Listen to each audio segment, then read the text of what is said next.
Ray Brown's Talkin Birds. Made possible by the generous support of the Birdwatchers General Store, Orleans, Cape Cod. Birdwatchersgeneralstore.com. By Vortex Optics, with the VIP warranty, their unlimited lifetime promise to keep you and your optic covered. Learn more at vortexoptics.com. And Quest Nature Tours, offering expert-led small group tours for bird and nature lovers since 1970. Explore exceptional journeys around the world at questnaturetours.com. And Beautyo Books, an independent family-owned bookstore carrying one of the largest selections of birding books in the world. BeautyBooks.com. Good morning, afternoon, or evening. And if you're listening on Tuesday, happy Valentine's Day. We're starting the show today with something completely different. How cool would it be to be made fun of by NBA legend and Subway fast food restaurant pitchman Charles Barkley? Well, our friend Michael Gow from the Ocean State Bird Club in Rhode Island recently had that experience. And we kind of did too here at Talkin Birds. This needs a little explanation and context. Charles Barkley, along with Ernie Johnson, is the co-host of a sports-themed podcast called Steam Room, whose fans call themselves Steamers. On a recent episode, co-host Johnson revealed that he watches birds and feeds birds in his backyard. Charles Barkley thought that was kind of weird, and Charles, who happens to be black, suggested that there are no black birders. Well, our friend Michael Gow straightened him out about that. Here's Michael's call into the Steam Room podcast. Next call. Hey, Ernie and Chuck. I'm a first-time caller but loyal steamer. My name's Michael Gow, and I'm a middle school teacher in Massachusetts, but I'm one of the founders of Rhode Island's only bird club, the Ocean State Bird Club. Ernie, anytime you're visiting our little state, I invite you to email our club. We would love to show you around some of our favorite birding locations. Also, you have to check out my friend's radio show and podcast called Ray Brown's Talkin Birds. I think you and your wife would love it. Chuck, hey, I know you're not a birder.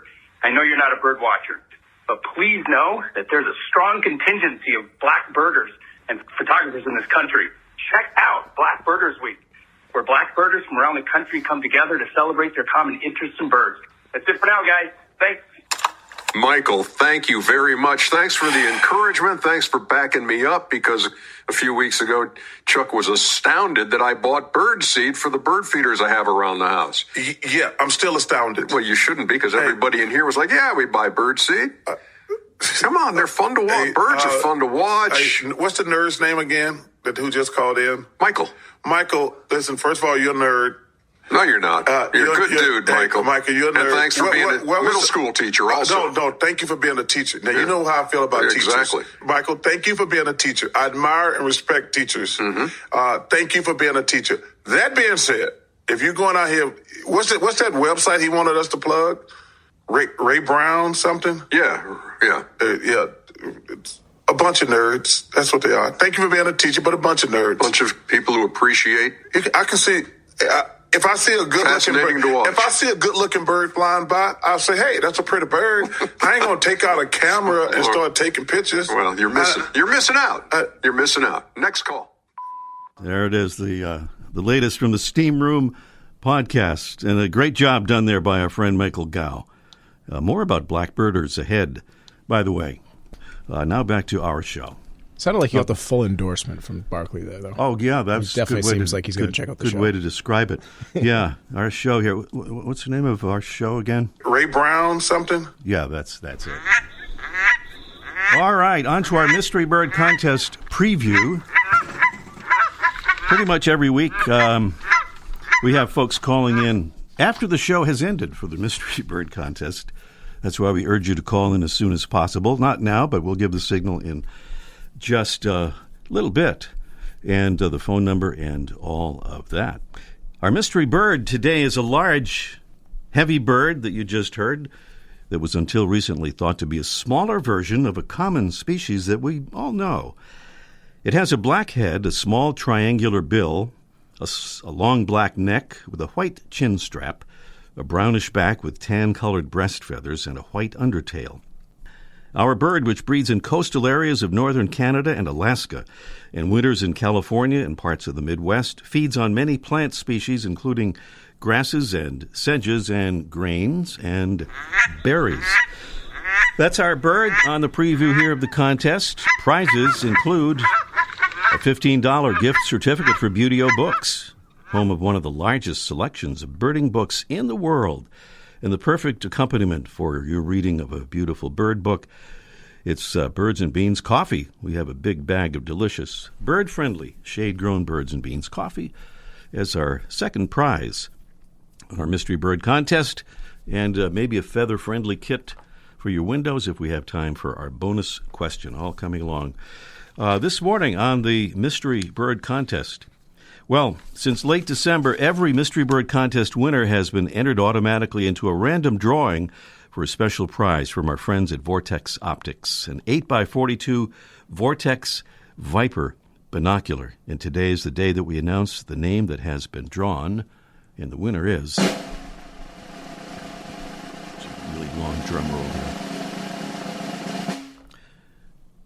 Chris Holson from South St. Paul, Minnesota. All right. Chris was our Mystery Bird contest winner on the 22nd of January. We've drawn her name at random, and we'll be sending her that beautiful binocular from Vortex Optics. Congratulations, Chris.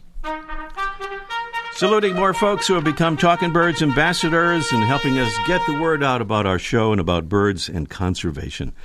And thank you to Andrea Maluski from Canton, Massachusetts. She says, I've always loved birds, but only in recent years, now that my kids are grown and I'm much less busy, I'm actually obsessed. Thank you for your work, which seems so fun, too. Well, thank you so much, Andrea. And thanks to Emily Bueller from Hillsborough, North Carolina. You heard us mention her last week in connection with flirting. So it turns out Emily is not only a new ambassador and proud flirter, she's something else as well. She's also an accomplished author of fiction and nonfiction books, ranging from romance novels to how to bake bread. You can find links to her website, plural that is, about her writing, at talkinbirds.com and on our Facebook page. Thank you so much, Emily. Very easy to become a Talkin' Birds ambassador, as Emily and Andrea have done. Just go to the tab there, the Get Involved tab at the top of our homepage, and that would be talkinbirds.com.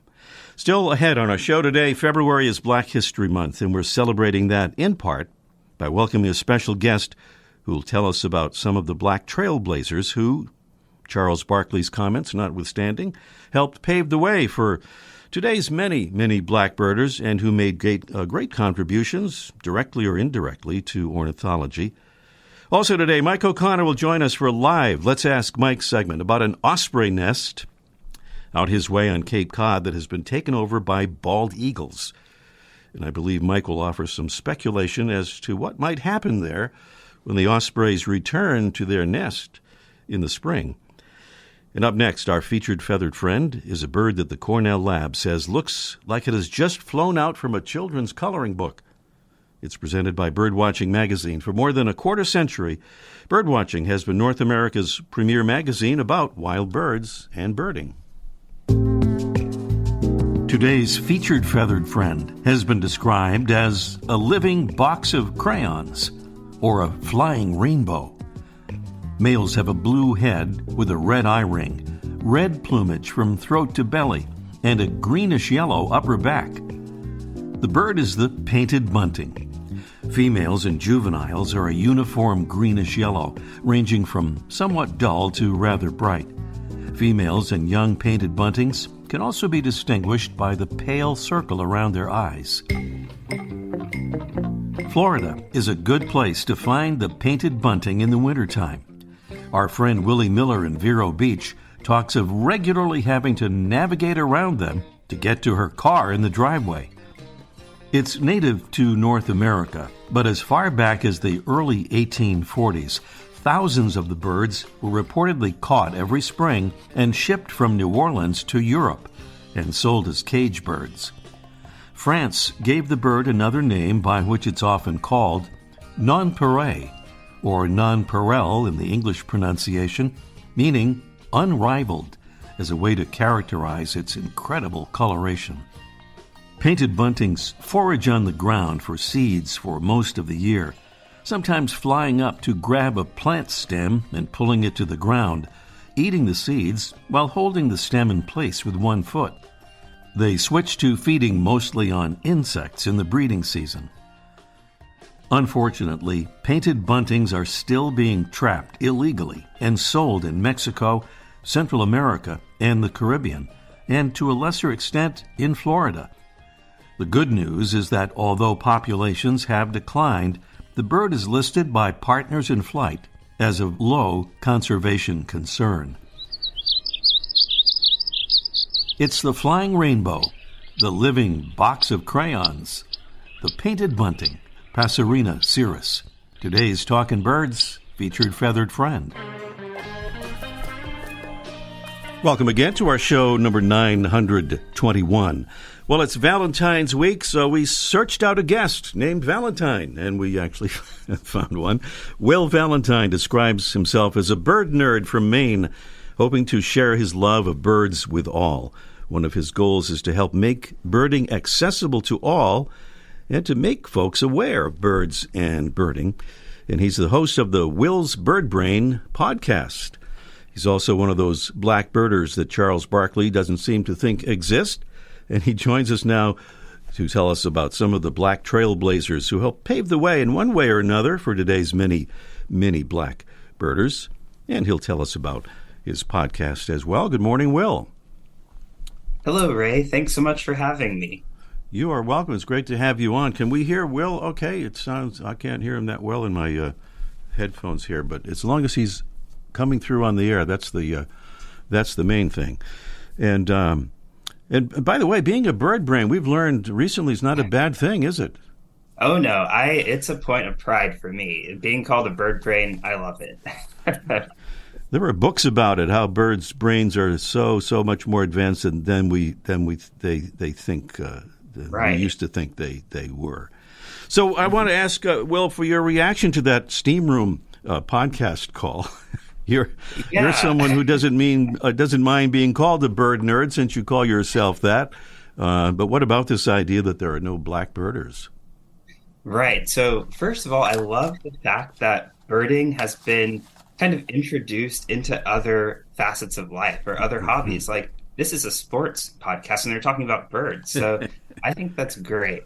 And also regarding the black birders, it's like, we're out here, we exist. And I'm so happy that in recent years, more and more black folk are becoming birders or comfortable sharing that hobby. Mm-hmm. And of course, we have Black Birders Week now, which has become a really big deal over the past several years.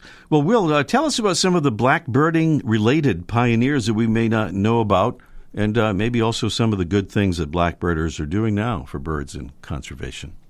Right. So just a little bit of context. Historically, birding has been a bit of a generational hobby. At least so I've found just talking to people and doing more research about birding. So by that, I mean, people are introduced to birding from their grandparents or their parents or older relatives. So it's kind of passed down. And that hasn't been as much of a generational thing within Black communities.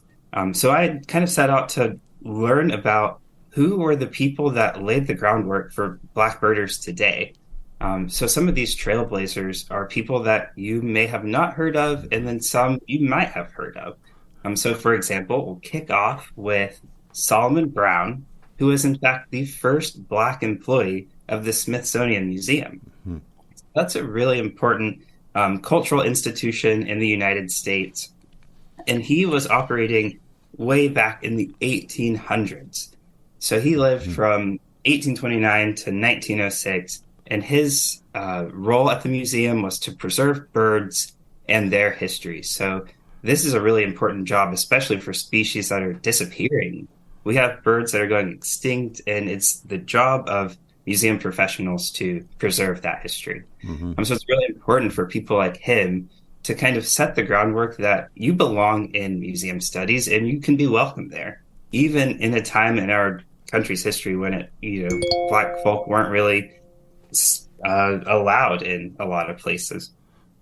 Speaking of that, we also have a very important scientist, Roger Arliner Young, who is a marine biologist and zoologist. She mainly did ocean studies, so she studied sea urchin reproduction and parameciums, things like that. But I love to bring her up regarding birding because a lot of time birding is kind of intrinsically linked to the scientific field. So you have ornithologists who study birds, and then Young's field of study was the ocean. So, of course, birds live in the water. You've got penguins and petrels, seagulls, gulls, all sorts of birds in the ocean. So it's important to learn about that habitat. We're really short of time, Will, and I want to move on to talk about your Will's Bird Brain podcast. Right. And if you'd give us a little and I'm looking at some of the titles of your recent ones: Red-Winged Blackbirds of a Feather, Common Lunatics, and I think my favorite one here, Carry On, My Wayward Vulture.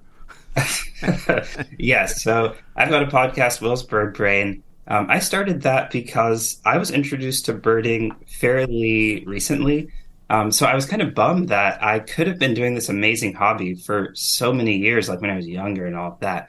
But I didn't know it existed. So the goal of the podcast is to introduce anybody, black, white, whatever, to birding, especially people that aren't interested in birds. So every episode, like Common Lunatics, has a different expert from another field talking about what makes common birds cool. So you've got the loon episode, we talked about common loons, turkey vultures, My Wayward Vulture episode.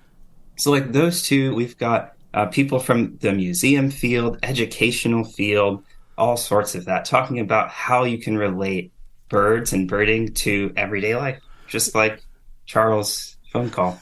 Right. In your recent podcast, that one, Carry On, My Wayward Vulture, you really did kind of get your guest interested in birds, and she had said she doesn't even like birds, but I think you kind of turned her around there. So your podcasts are so interesting. We're just about out of time, Will, but tell us where folks can find your podcast, Will's Bird Brain.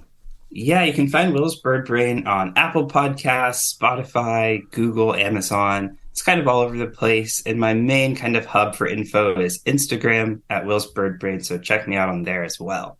All right. Will Valentine is a self-described bird nerd and one of those black birders that Charles Barkley doesn't seem to think exist, and he's the host of the Will's Bird Brain podcast. Will, thank you for your insights, and good luck with the podcast. Thank you. Will Valentine joining us here on Talkin Birds. And up next, it's our Mystery Bird contest in just 1 minute. The flutter of a tail feather, the flash of a wing bar in mid-flight. You don't always have a lot of time to identify a bird in nature, let alone to appreciate its beauty. But with Vortex Optics, you'll have the power to bring every wild moment closer. When you choose Vortex, you're choosing to have a partner in the field as passionate about nature as you are. Whether you're spotting old friends on the backyard feeder or packing for a once-in-a-lifetime trip to add a few species to your life list, Vortex offers a full range of optics and optics accessories for every birder and every budget. And whether the birds are taking you to another state or another country, you're always covered by the Vortex VIP warranty, an unlimited lifetime promise to keep you and your optic covered. If you'd like to learn more, or if you need help choosing your next optic, give Vortex a call at 1-800-4VORTEX or visit vortexoptics.com. The sound of our mystery bird, and this would be the time to call in and tell us what it is or take your guess.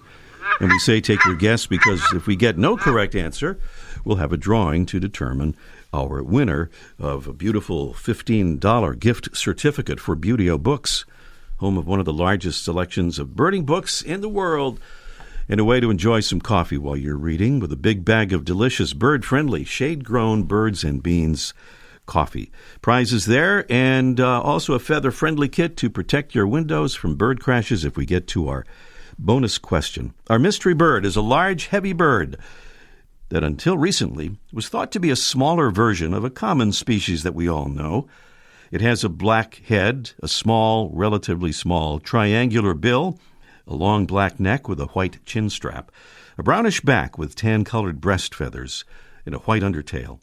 Our bird, which breeds in coastal areas of northern Canada and Alaska and winters in California and parts of the Midwest, feeds on many plant species, including grasses and sedges and grains and berries. Here's the all-important number to call with your guess or your definitive answer at 781-837-4900. That's 781-837-4900. Meanwhile, we'll get a Let's Ask Mike live report from Cape Cod. Let's Ask Mike in just 1 minute. Beauty-O Books carries one of the largest selections of birding books in the world.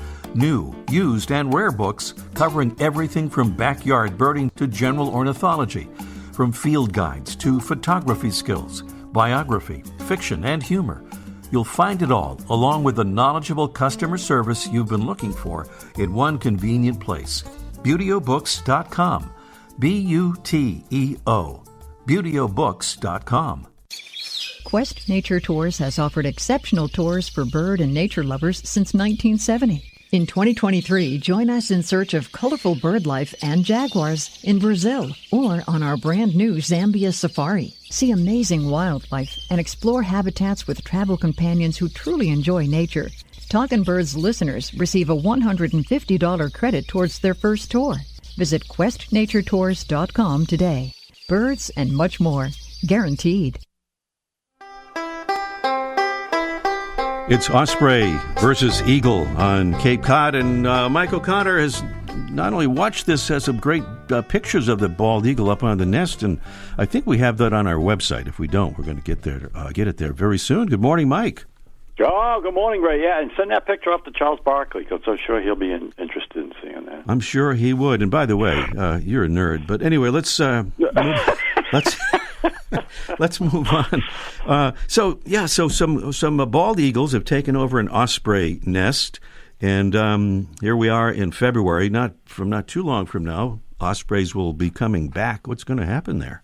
Yeah, well, that's what we're excited about to find out. Yeah, as we all know, the bald eagles were pretty much disappeared in the lower 48 states back in the 70s and 80s, and then they banned DDT, and the birds have come back nicely everywhere except perhaps Cape Cod, where there still hasn't been a confirmed osprey nest sighting or confirmation in well over 100 years. So we're all looking and hoping one comes back, and there's some suspected ones. No one's found it.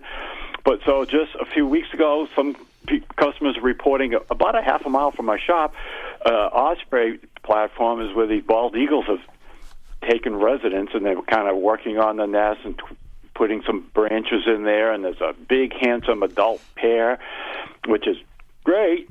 But we're wondering what's going to happen when the ospreys return.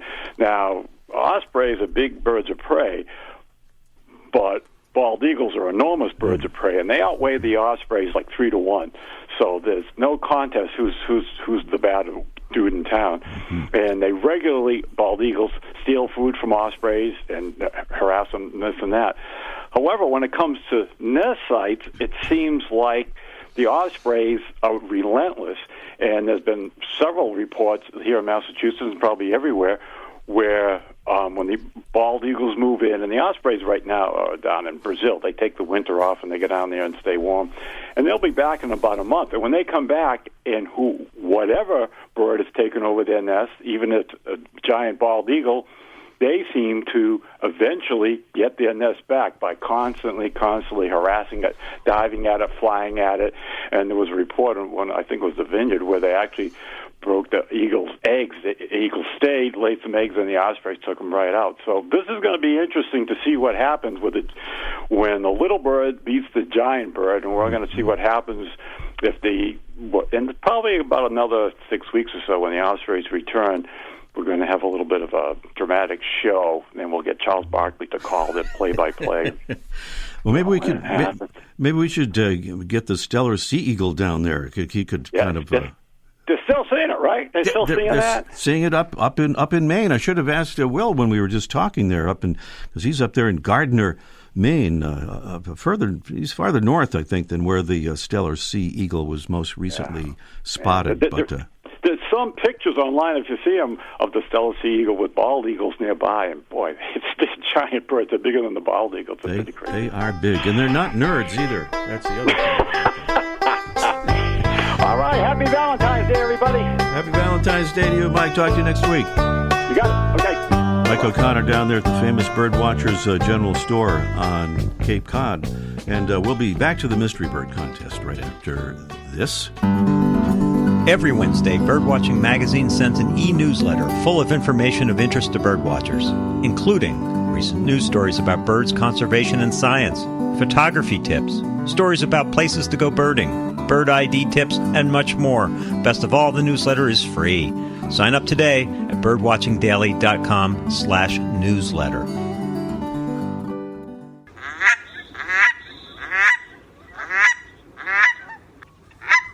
That would be our mystery bird there. We're back to the mystery bird contest at 781-837-4900. That would be the number to call. And I believe we have Aaron in Gainesville, Florida, calling in.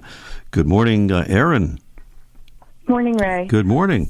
I know you're not calling to gloat about the weather because it's not that cold up here and it's beautiful sunshine and all that, but I imagine it's a bit warmer down there. We just had a cold front come through, so we've had lots of rain, and it's still really cloudy. But the sandhill cranes are flying, and we know that spring is coming. All right, some consolations there. Gainesville is kind of in the middle of the state, sort of?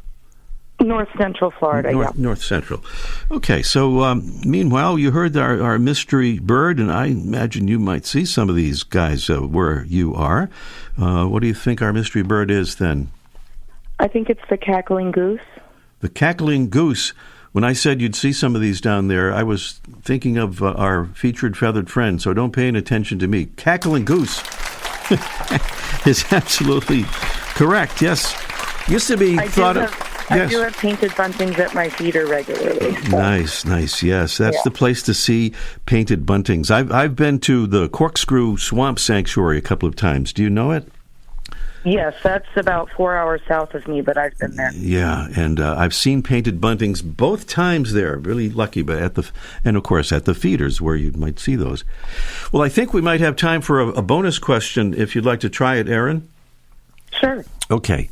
We've got a sports theme going here today, it seems like, so we'll connect with that. Candlestick Park first opened in 1960. Out there in San Francisco is the new home for the Giants. They'd moved from New York.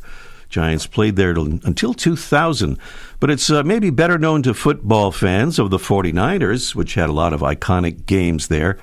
So the park was in San Fran's Candlestick Point, which was named after the Candlestick Birds.